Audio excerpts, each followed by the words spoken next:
Welcome to the Birken live stream. I'm Ajahn Sona, and we are uploading from a satellite which occasionally has some glitches, so be patient with us. We're also working with a few new techniques today, so if there's any interruptions, please let us know in the comments. And let us proceed with a question. Pia, please. Ajahn, our first question is live from Banana Comedy in Rockford, Illinois. How can you balance work that makes you learn in the process and benefits others, meanwhile not doing a job that is pointless work for low pay and takes a large majority of time? Is it greedy to think in that way for work? Well, this is a question that starts to come up for people as they proceed along the spiritual path. They start to find that livelihood, which is the fifth factor of the path, right livelihood, can be an interference with their practice.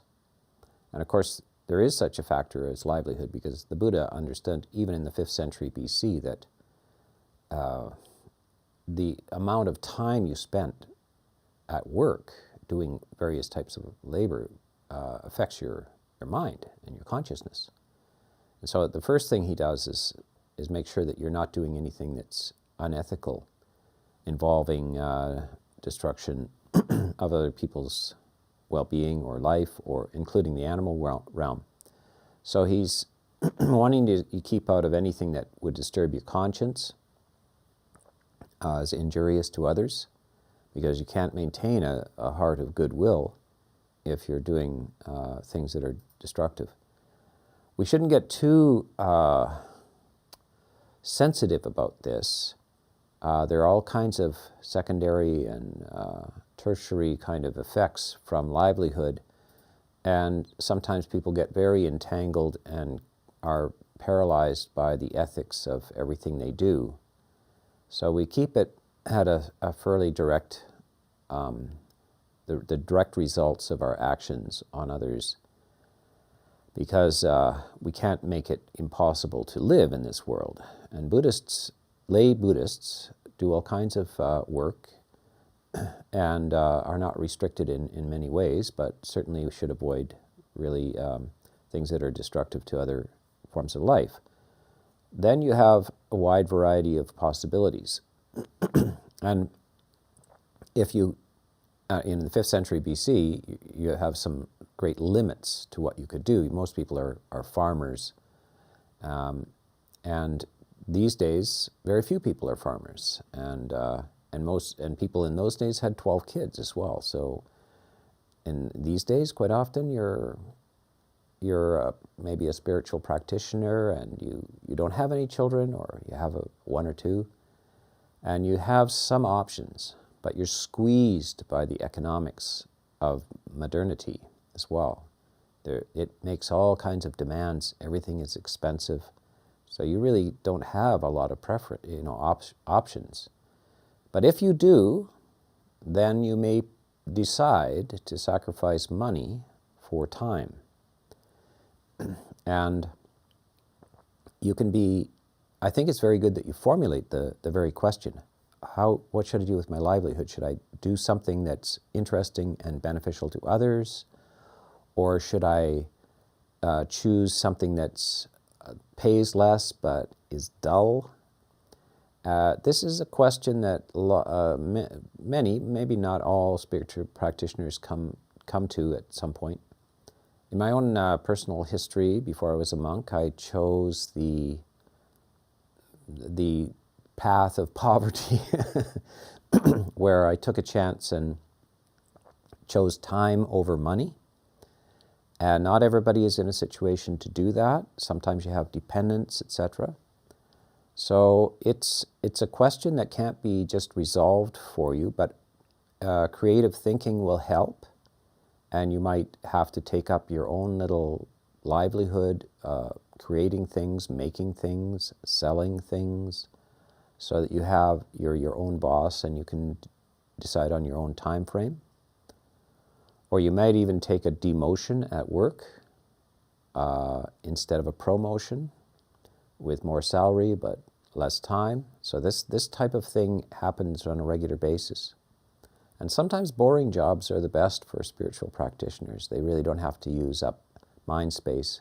So simple jobs can be all right because you're not aspiring to wealth and fame in your profession. You're aspiring to spiritual transcendence. So that's just a few hints about this. It's a very interesting topic, and I talk to people all the time about this. And at least if you can make some movement in the direction of having more time for spiritual practice, it's good. 10 or 20% you can feel, 20% more time, and perhaps you can do with 20% less money. Sometimes you can't. So there is no just a blueprint for this.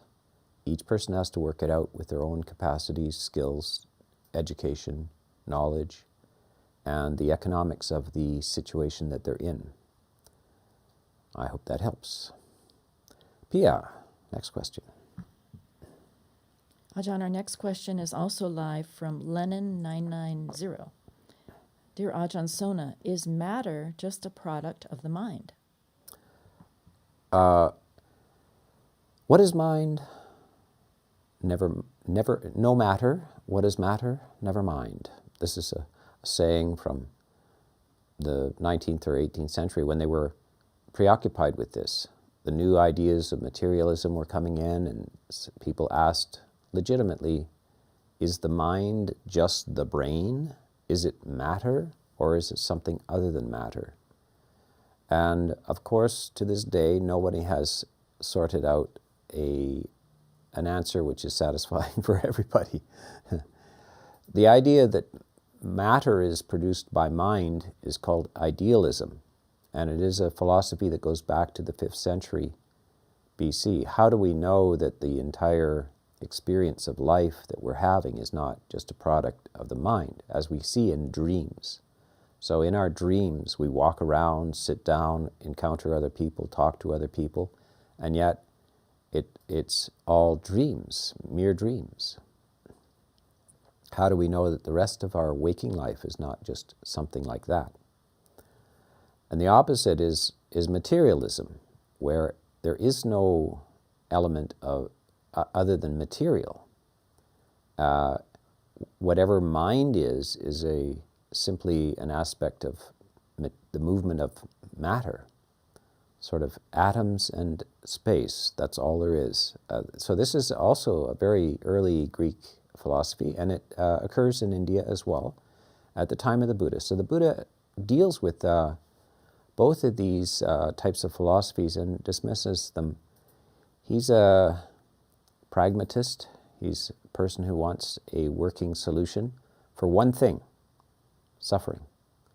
And it doesn't matter whether it's a dream or whether it's pure materiality. We know what the experience of being alive is. And the primary issue in that being alive is unnecessary suffering. So is there something we can do about suffering? And if you want to think about it as a dream, then you can think lucid dreaming. You want to be awake in your life, lucidly creating your life. And if it's pure materialism, it's all right. We know that we can change our attitudes, and we don't have to know whether it's all material or all a dream. What we know is we can change the way we look at things, and if we do, it will reduce our suffering. And so the Buddha focuses on that. That, for the Buddha, is the only true important reality. So, let us go on to the next question. Ajahn, our next question is live from Ellis. What, if any, are the differences between Zen meditation, Zazen, and meditation practices in the Theravada tradition? Well, the first thing is Zen is an aspect of the Mahayana school of Buddhism, and the Theravada is considers themselves distinct from that. Theravada tends to claim, and it has some righteous claims to being the earliest, closest to the early teachings of the Buddha. So there is a difference in schools and a certain difference in philosophy. But let me just, for those who may not be familiar with this, this word Zen and Zazen is a Japanese pronunciation of a word that came to them in Japan from China. And the word in China, the school in China is Chan. So the Japanese did not pronounce ch. They pronounced it as z.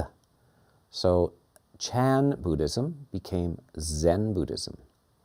But where does the word Chan come from? It comes from a Pali word, jhana. And because the Indo-Aryan languages, which Pali, Greek, Latin, etc., are part of, are polysyllabic languages. Chinese language is usually monosyllabic.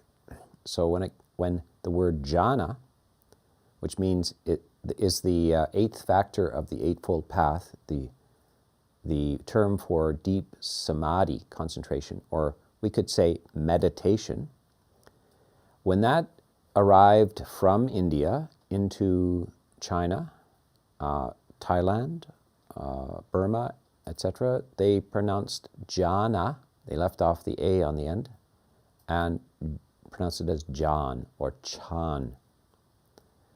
What they meant was a Chan monk, a Zen monk, was a meditation monk who practiced this focus of the mind.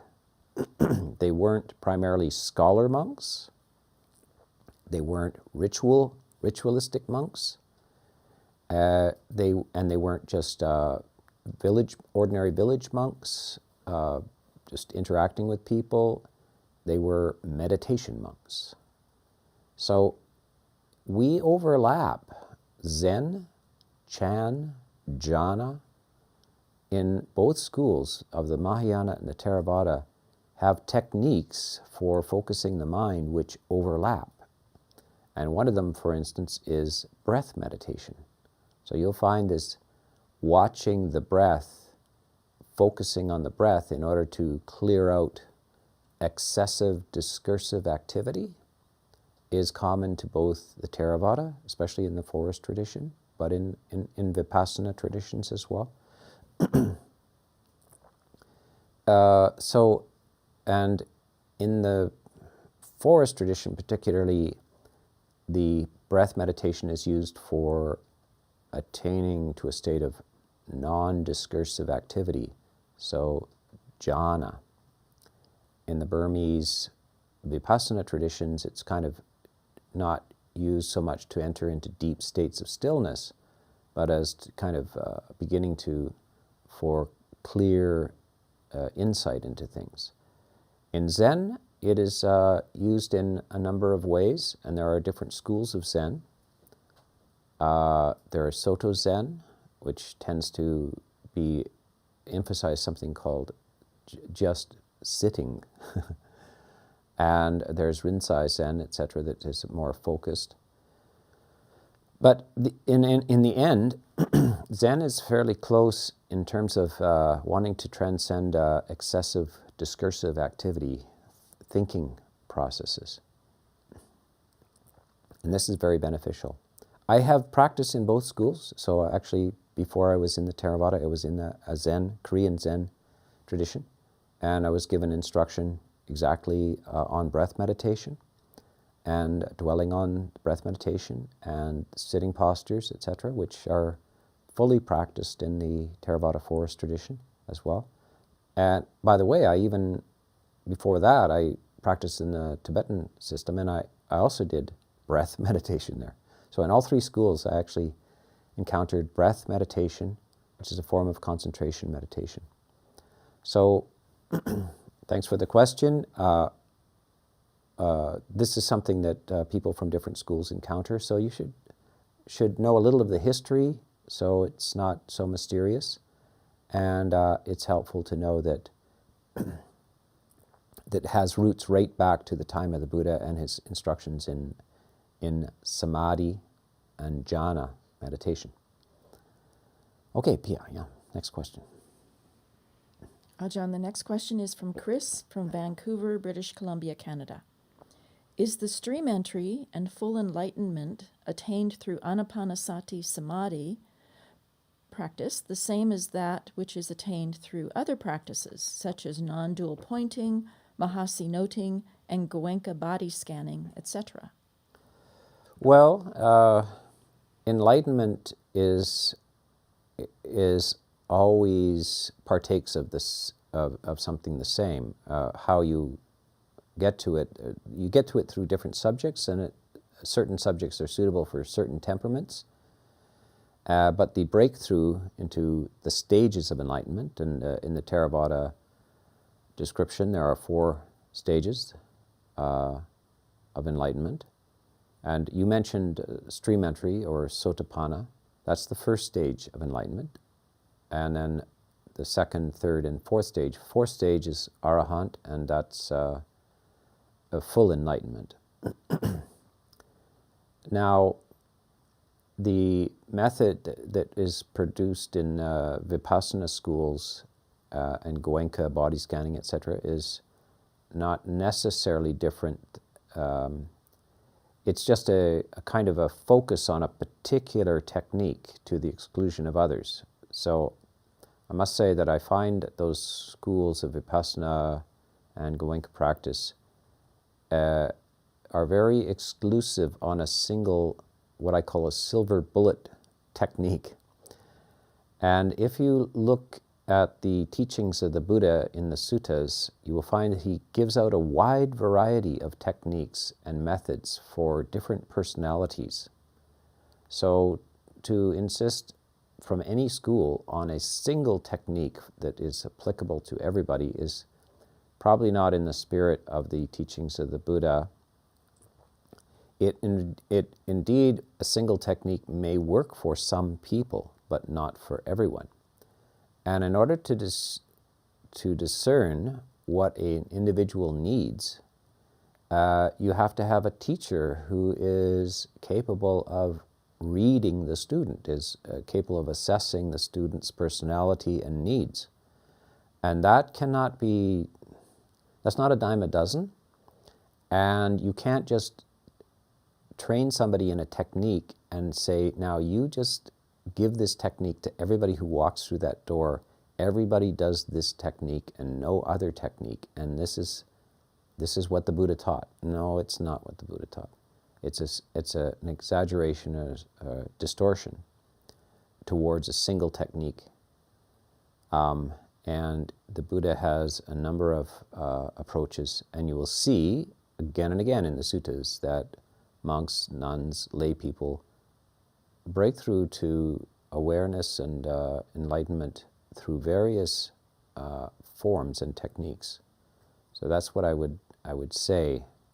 But the enlightenment experience, if indeed it is the enlightenment experience. Now here's where people can very easily be mistaken. When they self-assess, when they think they're enlightened, they may be wrong.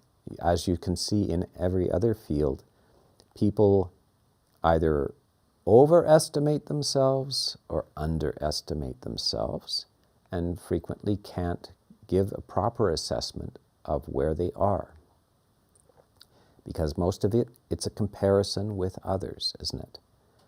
And you can't know the mind of another. You're trapped in your own mind. You cannot know the mind. So when you read out these characteristics of an enlightened person to somebody, they look into themselves and they look often with distortions about what they're experiencing, who they are, how they are, and again and again you'll see delusion, etc. So this is an area which needs to be handled very, very carefully. One of the things I suggest for my students and is always to ask for more. If you think you have attained something, please keep asking for more, because you surely can get more. It's better to underestimate than to overestimate. Much better to underestimate than to overestimate. So that's a little brief a handful of ideas about this. Yeah. Ajahn, our next question is live from Ollywild 925. Why are certain knowledges kept secret, e.g. UFOs, heaven, psychic phenomena? Wouldn't it be better to have open conversations about them? Yes, well, it's only in certain places, I think perhaps in the West, or maybe in the scientific community or the hardcore materialist community, that these conversations are not open. If you go to Asia, this is a topic of conversation for everyday speech, and there's no attempt to restrict it or bring an excessive skepticism to any of these topics. So it's a peculiar feature of modernity in the West to not want to speak about these things. But you see that there's a resistance to the suppression of these ideas, and eventually it opens up. As you see in the West, just recently, there's much more opportunity to discuss the situation that there may be life on other planets, and perhaps they visit us, or that there are other dimensions of being that also may be, in fact, are unidentified manifesting objects. They're not necessarily always flying, but we see humans experience a lot of things out of the corner of their eye, or sometimes directly in front of them, that are very unusual and difficult to explain. And this is the history of spirituality. It's the history of mysticism. It's the history of meditation. And so you see in the Buddhist canon, the Pali canon, is just riddled with endless encounters with beings from other dimensions, and a lot of unidentified flying objects as well. This is just common discourse. Why you have some attempt to suppress it is pretty apparent in the West. This the results of the scientific revolution. The technological, scientific methods and ideologies, and these deny the possibility of these things. I think this is perhaps breaking down now. It's only been strongly rampant in general population for I don't know, 80 years or 100 years, and is probably swinging back the other way, where it's possible to entirely have open discussions about these things. No problem. So, yeah.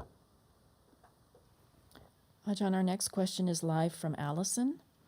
Ajahn Sona, could you give concrete criteria for during meditation when it is beneficial to let a subtle defilement, such as ill will, go, and when it might be appropriate to investigate it?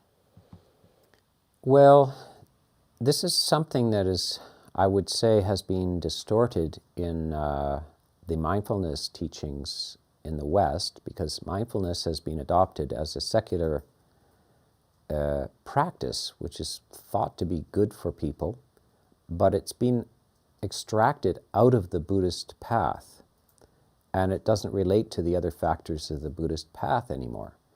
Buddhism never used mindfulness in general as something that's particularly beneficial, because mindfulness is just paying attention. In the Buddhist path, it's a function of the Eightfold Path. It's one of the factors. So it's like an engine in a car. It's the carburetor. But if you take the carburetor out and use it as a paperweight, it does indeed hold papers down, or you can use it to smack somebody over the head with. It's taken out of context. And from a Buddhist point of view, the carburetor functions within an engine.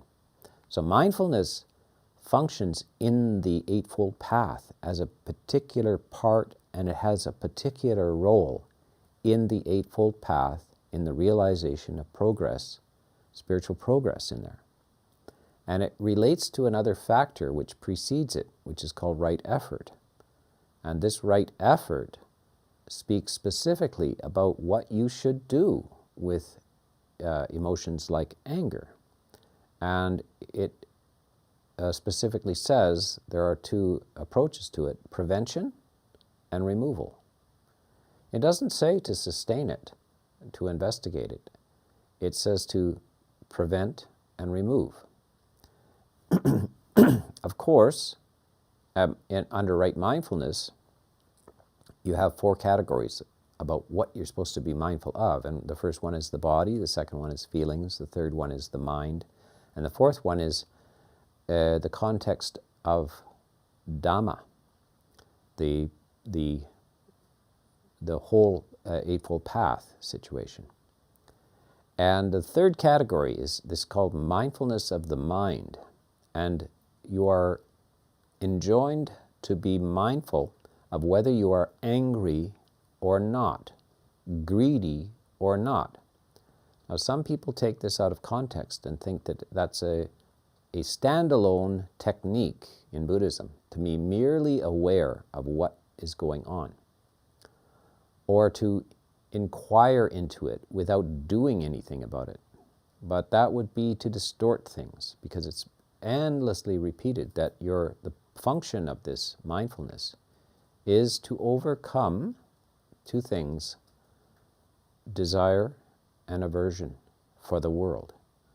And so by staring at desire and aversion does not overcome them. It requires specific efforts to remove and to prevent the re-arising of them. These types of efforts, the techniques, are gone into in a sutta called the removal of distracting thoughts, and there are 5 methods that are articulated. But if you look into the Pali Canon, there's a number of different techniques brought to bear in order to overcome anger, etc. And I think that this inquiry into looking at anger and investigating the anger is a residue from Western psychology, where the idea of removing anger altogether is not even present. It's maybe to take paralytic, damaging anger down to a normal level, but in normal psychology in the West, the idea of simply not being angry is not even considered. That's a supernormal attainment, to walk through the world without having anger. And psychologists don't know how a human would conduct themselves if that was the case. But Buddhism is advocating that. So you have to understand that some of the strains of Western philosophy and psychology like to use some elements of Buddhism, but they get it wrong quite often. They don't understand that you can't just take parts out and use it willy-nilly. So the investigation of anger is more or less to, first of all, see that you're angry.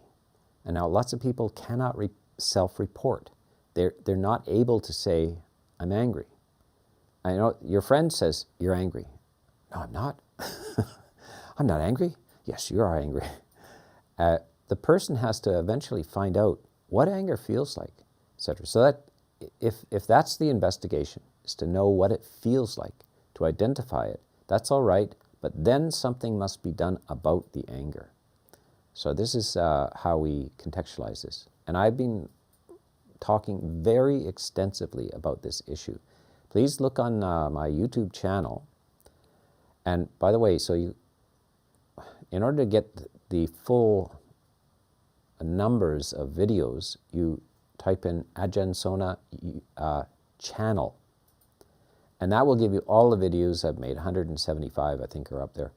So you will then see me going carefully into the issue of anger and mindfulness and what to do about it on perhaps dozens of talks, both short, medium, and exhaustive. Okay, next question, Pia. Ajahn, our next question is live from Matt. How do we interpret suttas that appear to contradict modern scientific understandings, such as when the Buddha states in the Samyutta Nikaya that rain gods cause rain? Mm-hmm. The mechanisms for rain, I think from a Buddhist point of view, if you really look at the full extent of explanations like rain or earthquakes, etc., they always allow the what's called utu, which is meaning the physics. It's one of the principles. You have 5 different mechanisms in the world, and what we in the West we try to deal with everything through physics, chemistry, psychology, and that's the extent of it. And so psychology is the aspects of the mind, and then physics takes care of the rest. In Buddhism, there are different laws that take care of aspects of reality, and they have laws of physics, they have laws of psychology, and they have laws of morality as well, ethics. In the West, we have no such thing as cause and effect in the moral dimension, except within psychology. Karma is this law of cause and effect, which is not identical to psychology or physics, but interplays with them. So sometimes they express or explain these phenomena of rain, etc., as simply processes of physics. And then other times they seem to suggest that there may be some other aspect influencing the production of the rain, etc. So this is pervasively throughout the world, in all different religions. They also have an intuition that rain sometimes falls in peculiar places and times, and that they tend to attribute that to some other aspect than pure randomness or physics. So we have to just say, well, the normal explanation of rain, we know how rain is formed, etc. But we can't absolutely eliminate the idea that there are other sources of influence on this. And so they're not necessarily in conflict, but there might be another dimension of interaction of the mind with physical events. So we see this, of course, in medicine, that we see the influence of mind over physical events and over certain illnesses. Certain illnesses can be prevented or removed by changing one's mind, the interaction of psychology with physics. And so it may indeed be possible one should set it aside as essentially unimportant to the process of overcoming suffering, which we can actually scientifically verify a person's progress in overcoming the psychological dimension of suffering, and sometimes the physical dimensions of suffering as well. And that is all that matters to the Buddha. The Buddha said all these secondary things are not important. What matters is there is suffering, and you can do something about it, and you can do something about it systematically, and you can reduce it and overcome it. And all of the secondary elements of their interpretations of how the world works, or physics, or any of these things, he places them as very secondary and unimportant. So he's not a teacher of science. He's a teacher of reduction of suffering. And of course, in modern times, the nature of science is that you are up for realizing that your theories may be wrong.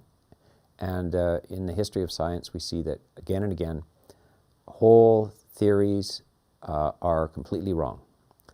So in the 19th century, there was a substance called phlogiston, which allowed light and so forth to travel through space.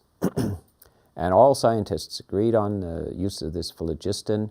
They had never actually found this matter, this stuff called phlogiston. And then eventually they discovered, well, there is no phlogiston and there's no need for phlogiston. So a whole theory, a scientific theory, just vanished as something that was just didn't exist. And this happens again and again in this method called science. And science is a recent term, and the methodology of science is one methodology for approaching reality. It is not the only methodology, it's just one. Okay, let us go on with another question. Ajahn, our next question is from Prap Chula Khan from Bangkok, Thailand. How does one overcome extreme aversion when trying to practice a skill or work?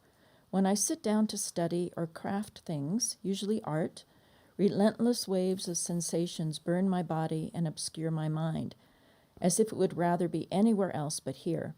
My focus dissipates, and I find myself wasting time on unproductive distractions. I do meditation almost daily, which seems to calm the feeling down. Yet once I pick the practice up again, the calming effect doesn't carry over, and the burning returns.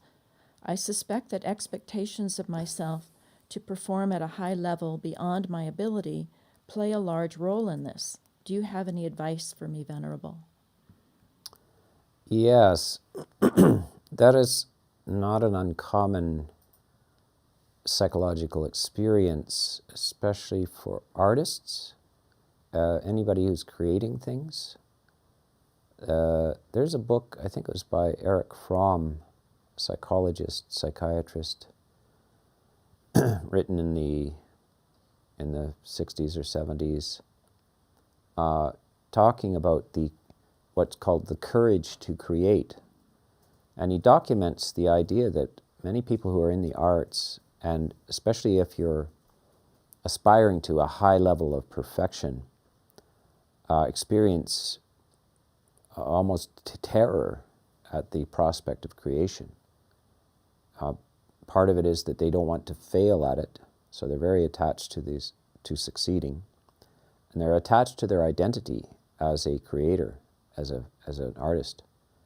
And that if they fail at this, their whole sense of who they are is at stake. So for artists to go ahead and create things, they need courage to overcome their fear of failure.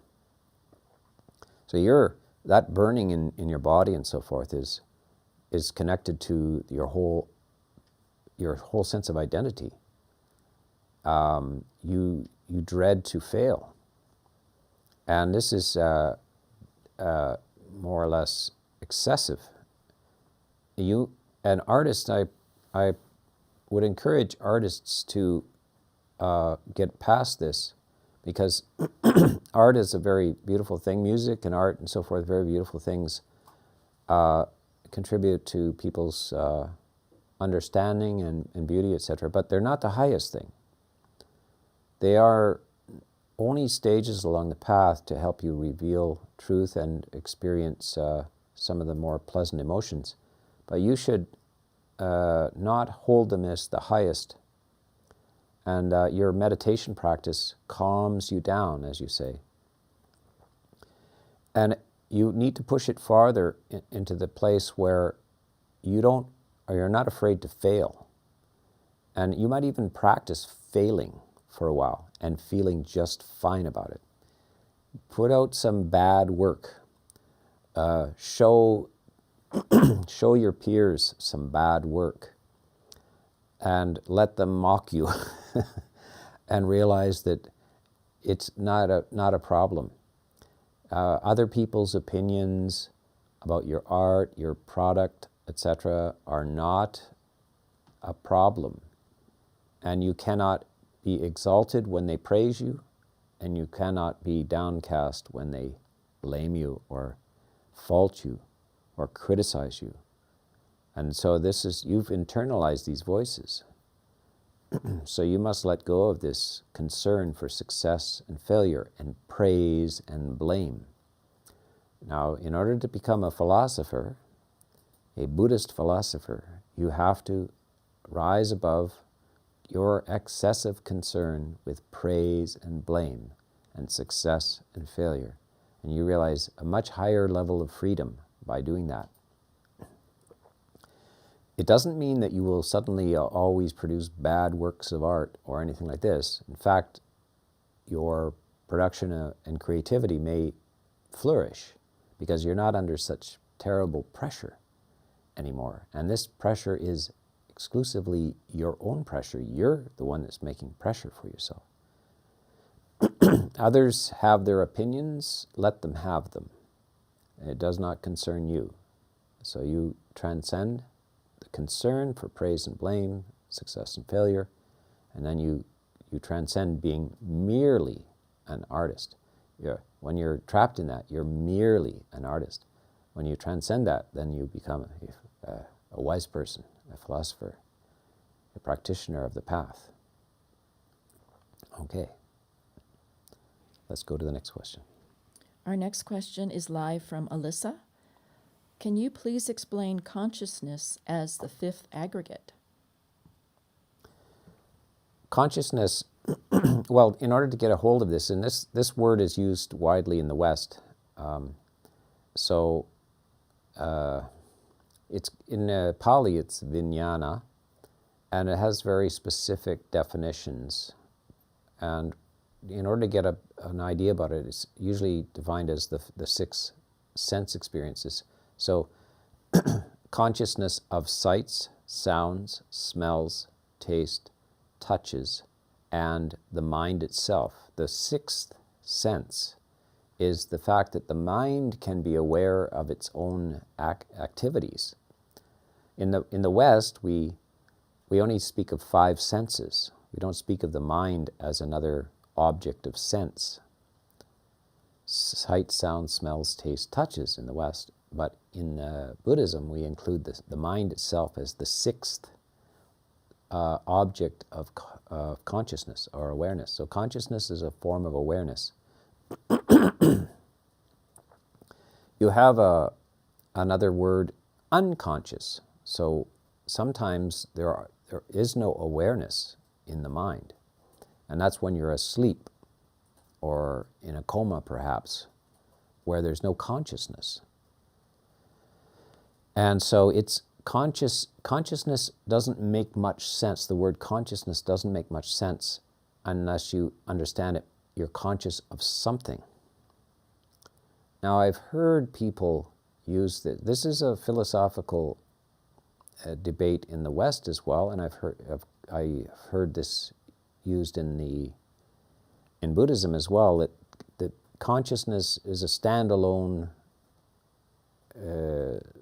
phenomena, and it's there without an object. But this doesn't tend to make much sense. There is the idea of consciousness itself is more or less something you can fabricate in words. You can use, you just create a sentence which sounds like it has meaning, but when you inquire more deeply into whether consciousness itself is meaningful, it tends to evaporate in your hands. So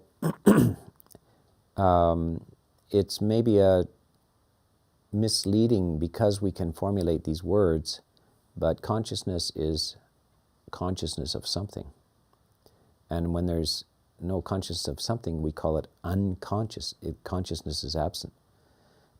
So primarily to stay with the idea that it's consciousness of something. It's one of the 5 what are called khandhas, or 5 aspects that the Buddha defines as for a human.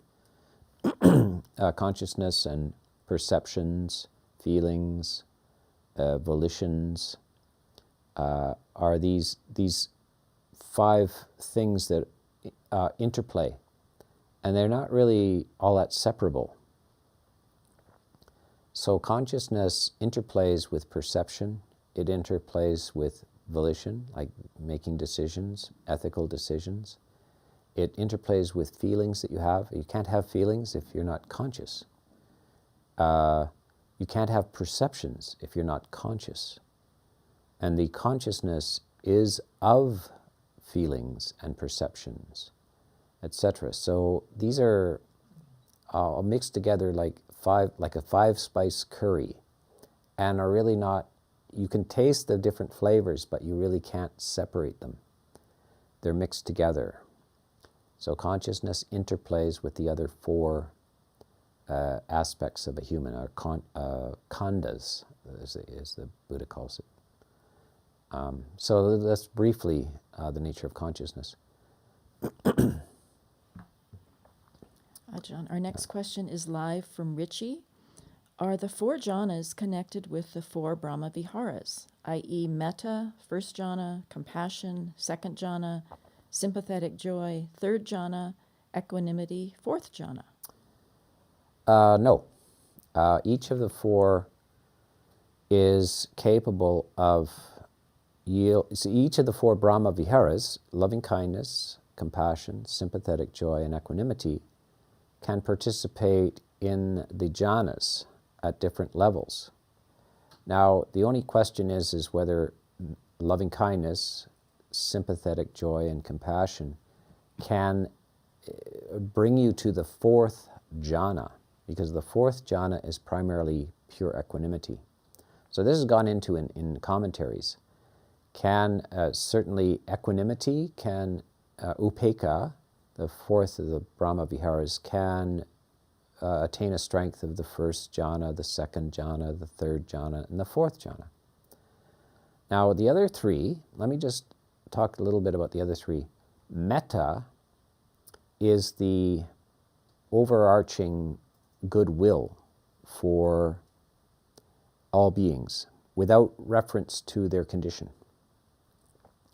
Compassion is just a subcategory of metta. It is loving kindness for those who are suffering. Sympathetic joy is a subcategory of metta. It is loving kindness for those who are happy and well.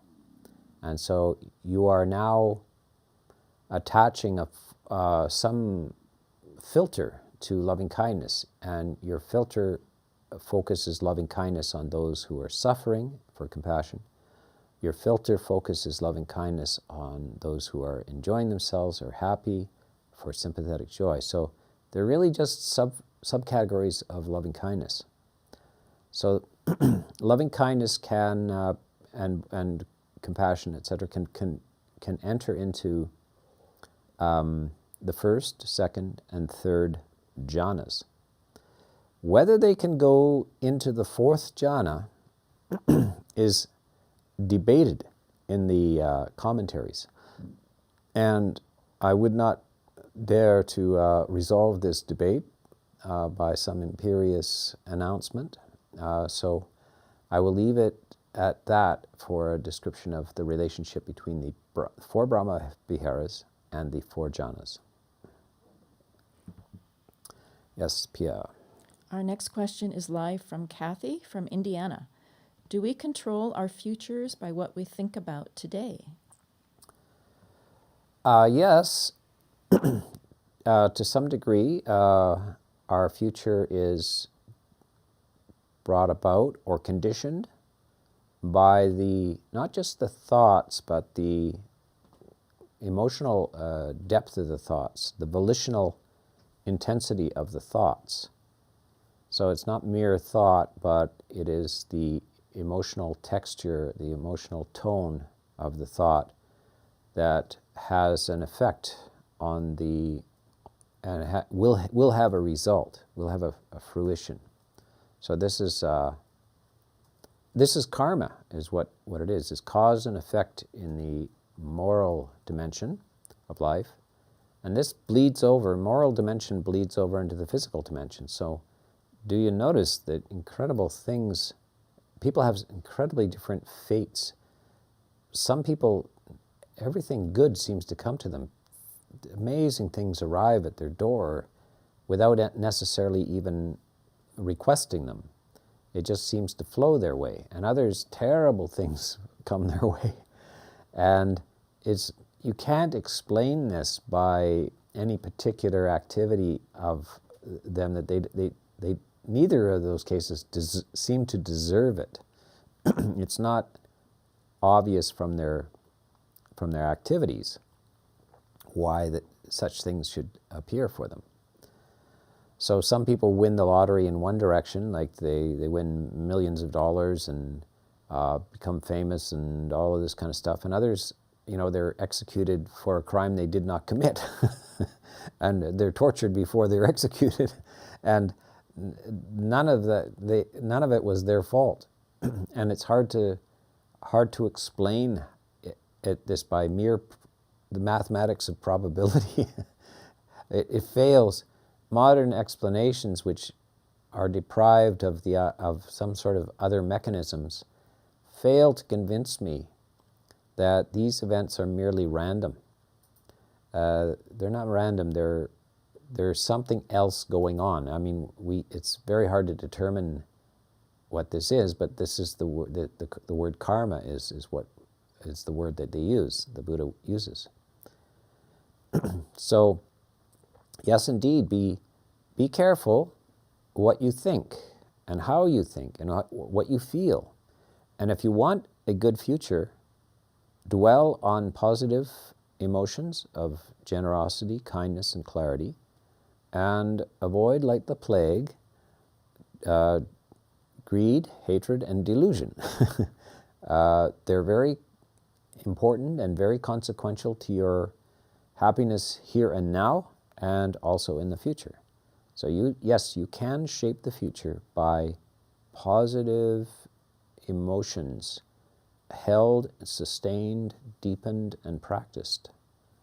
And you can shape it in a good direction. And the reverse, if you want, and nobody does want a bad, painful future. If you dwell with greed, hatred, and delusion, it will appear, most certainly. Negative results will occur. Well, okay, so I think we have time for another question. Ajahn, this question is from Marie from Stockholm, Sweden. Dear Ajahn, I am fascinated with the Buddhist cosmology and feel strangely and almost passionately drawn to those beings. I have heard the Venerable Bhante Gunaratana say that we should not forget the Devas and remember to invite them to listen to Dhamma. In his recorded talks, I heard him chant the invitation to the Devas and started to do the same chant myself. Then I discovered the invitation includes Nagas and Yakas and all kinds of Devas, and this made me a little anxious. Is it really wise for an ordinary person to summon these beings?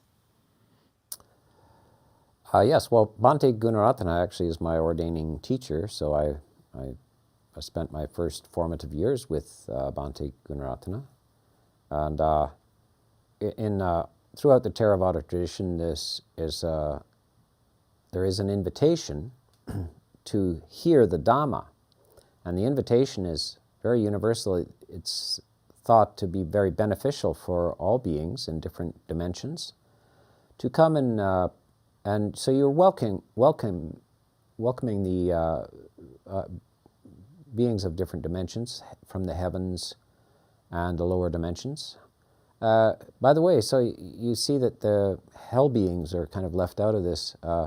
It's unlikely that they'll be able to participate in this particular experience because they're preoccupied and in great pain. So, but it does extend to other dimensions, sort of quasi-earthly, heavenly sort of dimensions. The Yaka, Ganda, and Nagas are what we would, in modern terms, call mythological beings, but they're apparently visible to certain people with certain capacities, and they're functioning behind the scenes, playing a role behind the scenes. It's kind of like germ theory in Europe, like before the 19th century, why people got sick and so forth, how it all worked was invisible. But eventually, as they got microscopes, they discover a whole universe in the microdimension that are profoundly influencing the world at a macro dimension. So this world, the spiritual world, is not necessarily visible to everybody, but to some it is, and they kind of sense that there's an interplay between the human realm and these other realms. So it's an invitation to hear Dhamma. It's not an invitation to come and play with you in your living room. So when you chant this parita, this Paritava nametang sameta badanta avikita chitta paritang banandu sage kame charupe giri sikaratate chantalike vimane, etc. This is chanted before Dhamma, and it's an invitation to these beings. Please join us. You also can benefit by generosity, kindness, and clarity. You also can benefit by a greater understanding of how things work in the universe. And you will also be put on you're welcomed into a world of friendliness with wise people. So this is for them, and it's also for humans who hear this also, and they feel now part of a larger living universe. In modern times, in the scientific, technological philosophies, you're more or less walking around in a dead universe full of atoms and space and nothing else. This can be very hard on the human psyche, to be in a mechanical wind-up clock, and which simply goes nowhere, is devoid of life other than what you can see, and this other religious dimension of life is full of life and full of meaning. So this is kind of what is being expressed there, and it carries, when humans hear this, it carries them into a larger dimension, realizing the universe is full of the potential for life in all kinds of different forms, and including in this world, throughout the human and into the animal and even insect level of life. So it expands your sense of consciousness and life. So it's not dangerous to do that, but remember why it's being done. You're inviting beings to hear Dhamma. So it's not just a little song that you sing to yourself. Okay. And we shall conclude our live stream, and stay tuned for next week at the same time.